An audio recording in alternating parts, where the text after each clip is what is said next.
feel like I've been living in a dream world. Pretending to be married to a man who doesn't even exist. Honey, I'm trying to follow you here. You will join the club.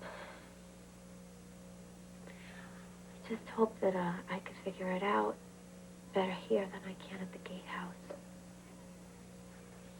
I gotta warn you, though, it might take me a couple of years. Okay. Let's figure this one out. So, you and Ned got in a fight this morning? Last night. I've been driving around ever since. Must have been a big one. It was a doozy. Why don't you tell me what happened? It was about living a lie. Which is, completely acceptable to Ned if it benefits him and his family. Hey, he's a quartermain. Lying's kind of an inherited trait. Not in my book. You know, maybe I'm weird or something, but I was always taught to believe that you tell the truth no matter what, even when it's easier not to. And the truth is that the man that I love is not the man that I slammed the door on. Hey, the truth is you love him no matter who he is. Yeah, that's my question, though, you know? Who is he? Is he the perfect husband of my dreams? Or is he the ruthless liar that he has always been?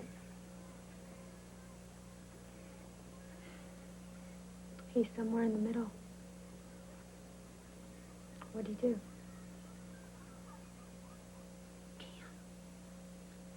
Oh, I'm sorry, Brenda. I know you're my best friend in the whole entire world, but... You know, some things just have to remain secret. I'm really sorry. Listen. You cannot do this to me, okay? He lied to you? Obviously. Okay, so... How big of a lie? I mean, on a scale of 1 to 10. Oh. It was a 20.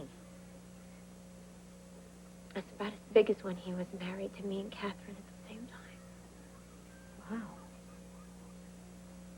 Yeah, wow.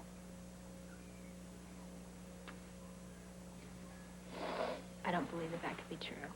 Why not, huh? Lying is a part of his life. He's going to choose it every single time, you know? You know what? No, I don't choose to live with that. No, I'd much rather be on my own. Don't say that. Well, I just said it. Listen. You can't be head over heels in love with somebody one day and not in love with them the next. Believe me, things don't change that fast. Ned's the one who doesn't change. Because he can't. It's taken me this long to realize that. And I feel so incredibly stupid living with my head up in the clouds all this time. And you know what? I promised myself I would never, ever let myself do that. Hey, look, you're really starting to scare me here. Can't you just tell me what this is all about?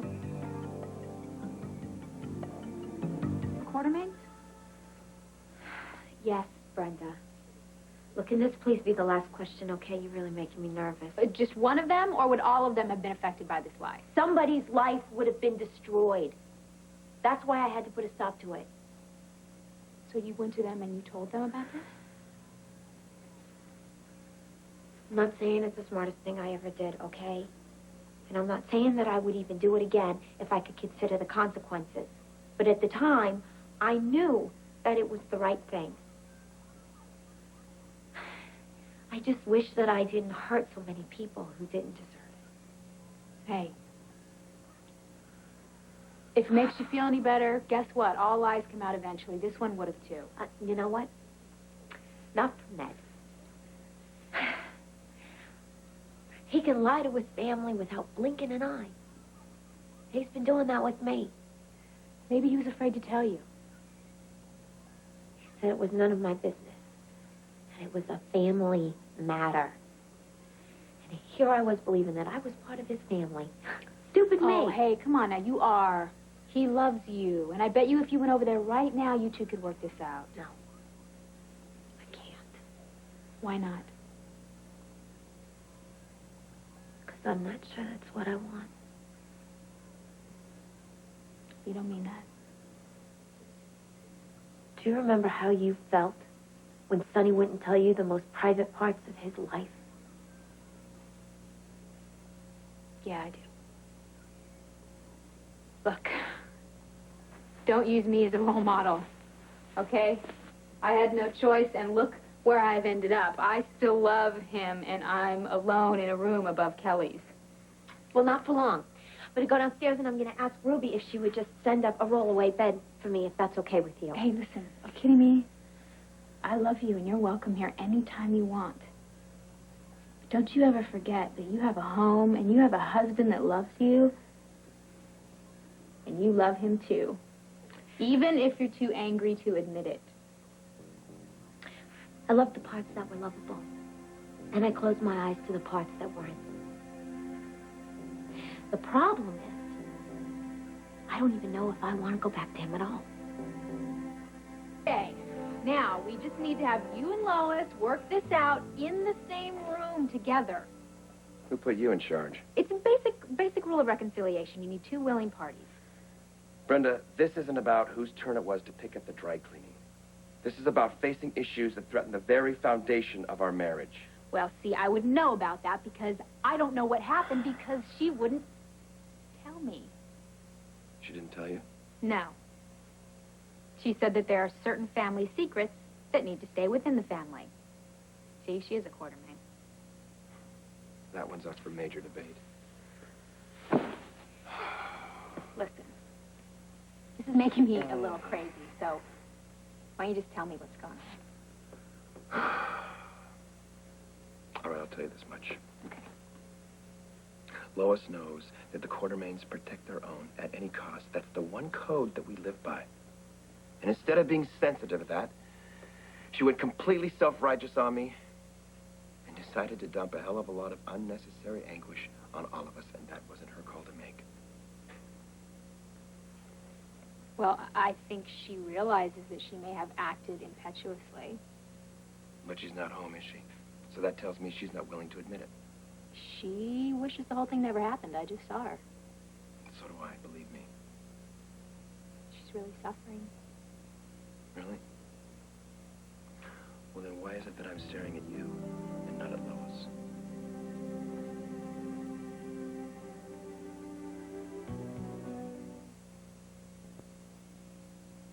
She was too upset to come over here and talk to you. She's exhausted. Really? What about me? I stayed up most of the night waiting for her. I woke up on the couch, thinking that she must have slipped upstairs while I was asleep. So I got up, went up there to, sort things out. Of course, she wasn't in her bed. So you tell me, what the hell is she trying to do? You know, it's silly. She's just trying to prove that she's as angry as you are. Oh, well, that'll get us far, won't it? Listen, she said that you lied to her one time too many. Maybe I did, but that's taking things out of context. Do you remember what happened last time you did this? Mm-hmm. And eventually she understood why I had to do it. Oh, no. That's not what happened. She came back to you because you swore that you would never do anything like this again. I had to. And maybe it's time for her to just wake up and stop living in fantasy land. Because no human being is as perfect as she has built Eddie Main up to be. Especially not me, because the other half of Eddie Main is Ned, who makes mistakes, whose intentions aren't always pure. You know, it's Eddie Main that she fell in love with. Ned Ashton came along later. Well, I'm not going to make excuses for who I am. I am not going to apologize. I did the right thing, the only thing. If she wants to